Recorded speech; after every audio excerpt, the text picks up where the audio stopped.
La paix soit avec vous. Nous avons commencé notre cheminement de carême, au cours duquel nous voulons voir comment, à travers le désert, Dieu nous guide vers la liberté. Nous nous sommes engagés avec la prière, la pénitence et le partage, à nous laisser transformer par Dieu. Mais au cœur de tout, nous voulons en ce jour nous approfondir un aspect important. Dieu écoute. Dieu écoute son peuple. Nous savons comment dans le livre de l'Exode, Dieu dit à son peuple d'Israël, « J'ai vu, oui, j'ai vu la misère de mon peuple qui est en Égypte. J'ai entendu ses cris sous les coups des surveillants. Oui, je connais ses souffrances. Je suis descendu pour le délivrer de la main des Égyptiens et le faire monter de ce pays vers un beau et vaste pays, vers un pays ruisselant de lait et de miel. » Dieu est le premier qui prend l'initiative et voit la souffrance du peuple. Et comme Dieu a été à côté d'Israël comme libérateur, ainsi l'est-il pour chacun de nous. Mais notons deux choses importantes. Premièrement, les réponses de Dieu passent par l'agir des êtres humains, des hommes et des femmes que nous sommes. Dieu nous parle bien évidemment dans notre histoire et il aime que nous soyons certes des signes de sa sainteté, mais également des instruments pour l'annonce de la bonne nouvelle, pour attester qu'il est présent dans notre monde.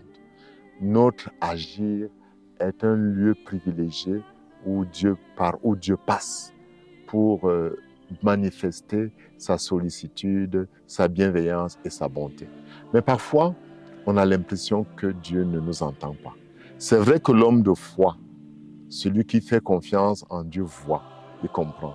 Mais il arrive quelquefois qu'il ne comprenne pas. Et il s'embarque tout simplement parce que guidé par la confiance. Alors, c'est d'une importance capitale pour nous de nous rendre compte que le silence de Dieu est aussi langage.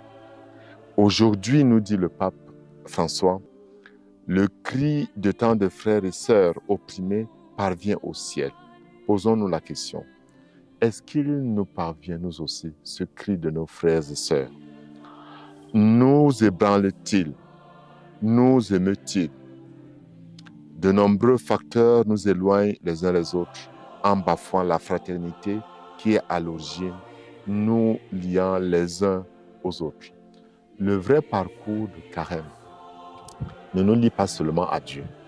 Il nous donne de nous rendre compte que si nous dénouons les liens de servitude où sont enchaînés nos frères et sœurs, la nuit de notre vie deviendra une véritable lumière. Dieu, quand il est silencieux, voudrait nous éduquer et veut passer par l'homme pour que l'homme se laisse transformer, ébranler, guidé par ce silence qui est langage.